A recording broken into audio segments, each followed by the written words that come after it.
നമസ്കാരം. ഞാൻ നിങ്ങളുടെ പ്രിയപ്പെട്ട കഥാകാരി ഡോക്ടർ ബീന. നിയോഗം എന്ന കഥയാണ് ഞാൻ ഇന്ന് നിങ്ങൾക്കായി കൊണ്ടുവന്നിരിക്കുന്നത്.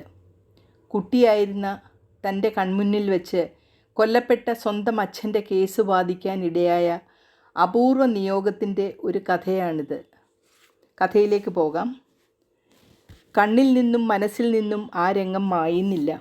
തനിക്ക് അന്ന് 13 വയസ്സ് കാണും. രാവിലെ കുറച്ച് ദൂരെയുള്ള തൊടിയിൽ അച്ഛൻ്റെ കൂടെ പോയതാണ്.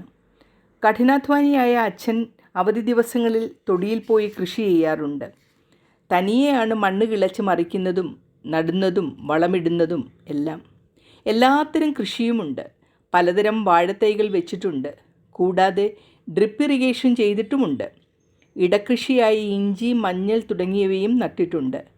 കുറച്ച് ഭാഗത്ത് പന്തലിട്ട് പച്ചക്കറികളും വളർത്തുന്നു. ഇടയ്ക്കിടയ്ക്ക് പോയി വളമിടുകയും കളപറിക്കുകയും കുലയ്ക്കാറായ വാഴകൾക്ക് ഊന്നു കൊടുക്കുകയും ഒക്കെ ചെയ്യും.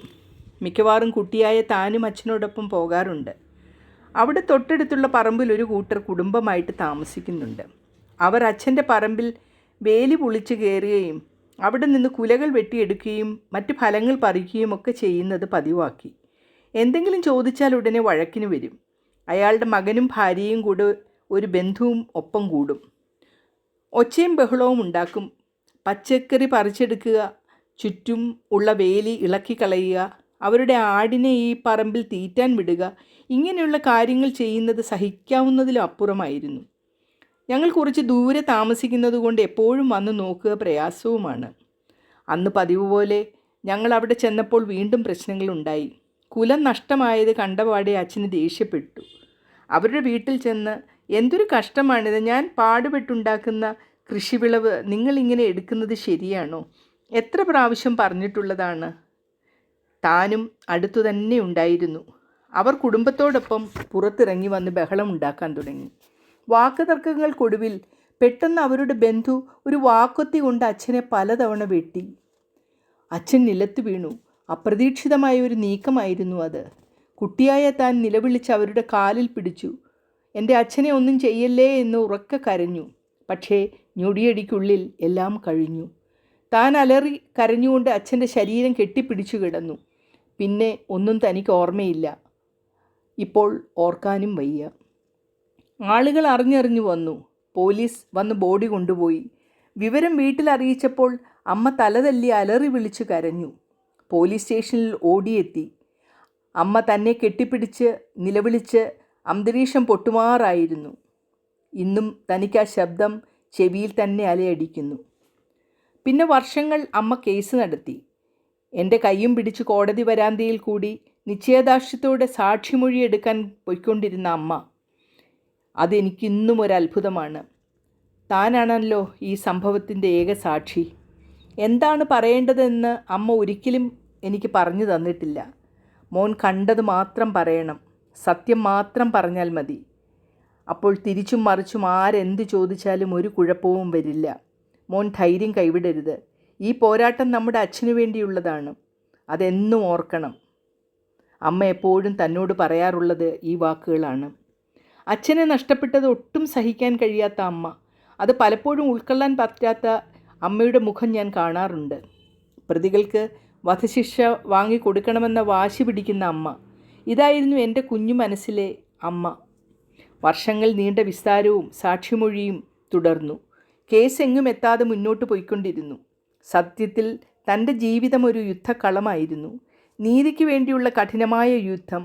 അതിനിടയിലും പഠനം മുടക്കിയില്ല. അമ്മയുടെ സാമീപ്യം തനിക്ക് എല്ലാത്തിനും ഊർജം പകർന്നു തന്നുകൊണ്ടിരുന്നു. ഓരോ ക്ലാസ് മുന്നേറുമ്പോഴും തൻ്റെ ലക്ഷ്യം കൂടുതൽ ബോധ്യമായി.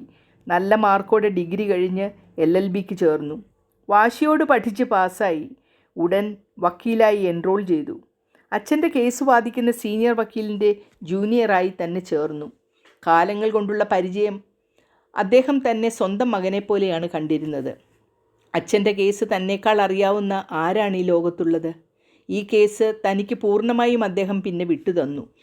പിന്നെ ഒരു തപസ്യയായിരുന്നു. കേസ് ശക്തമായി വാദിച്ചു. ഒടുവിൽ ജഡ്ജി വിധി പറഞ്ഞു. പിതാവിൻ്റെ കൊല നേരിൽ കണ്ട മകൻ സ്വയം വക്കീലായി വന്ന് കേസ് വാദിക്കുന്നത് ഒരു ചരിത്ര സംഭവം കൂടിയാണെന്ന് അദ്ദേഹം വിധിന്യായത്തിൽ പറഞ്ഞു. കോടതി വിധിയിലൂടെ 1-ാം പ്രതിക്ക് വധശിക്ഷയും 2ഉം 3ഉം പ്രതികൾക്ക് ജീവപര്യന്തവും വാങ്ങിക്കൊടുത്തു. 4-ാം പ്രതി മരണപ്പെട്ടിരുന്നു. തെളിവ് നശിപ്പിച്ച ബാക്കി പ്രതികൾക്ക് പിഴയും 10 വർഷം തടവും ലഭിച്ചു. ആ വിധി വന്ന ദിവസം അമ്മ എന്നെ കെട്ടിപ്പിടിച്ച് പൊട്ടിക്കരഞ്ഞു. അതുവരെ അമ്മയുടെ ഉള്ളിൽ ഒതുക്കി വച്ചിരുന്ന സങ്കടപ്പുഴ ആയിരുന്നു അത്. അതിനുശേഷം ഒരിക്കലും താൻ അമ്മയുടെ കണ്ണ് നനയാൻ സമ്മതിച്ചിട്ടില്ല. സ്നേഹത്തോടെ സന്തോഷത്തോടെ ചേർത്ത് പിടിച്ചു. തനിക്കൊരു കുടുംബമുണ്ടായതോടെ അമ്മ കൂടുതൽ സന്തോഷവതിയായി. കളിക്കാനും കുളിക്കാനും ഒക്കെ മുത്തിന് അച്ചമ്മ മാത്രം മതിയായിരുന്നു. ഇപ്പോൾ തൻ്റെ മുന്നിൽ ചേതനയേറ്റു കിടക്കുന്ന അമ്മയെ കർമ്മങ്ങൾ ചെയ്ത് എങ്ങനെ താൻ യാത്രയാക്കുമെന്ന് ഓർക്കുവാൻ കൂടി വയ്യ. ജീവിതത്തിൽ താൻ കടന്നുപോയ ഓരോ നിമിഷങ്ങളും ഓർത്ത് കണ്ണീർ വാർത്തുകൊണ്ട് അമ്മയുടെ അരികിൽ തന്നെ ഇരിക്കുകയായിരുന്നു.